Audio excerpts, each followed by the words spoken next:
దూరమైపోయినా మంచి రోజులొస్తాయనే నిరీక్షణే లేకున్నా మారది తలరాతని దిగులు పడకుమా, మారాను మధురముగా మార్చును నీకై. మారది తలరాతని దిగులు పడకుమా, మారాను మధురముగా మార్చును నీకై.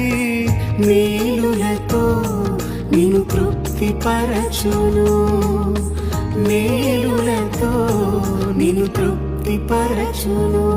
సియోను దేవుడే నిన్ను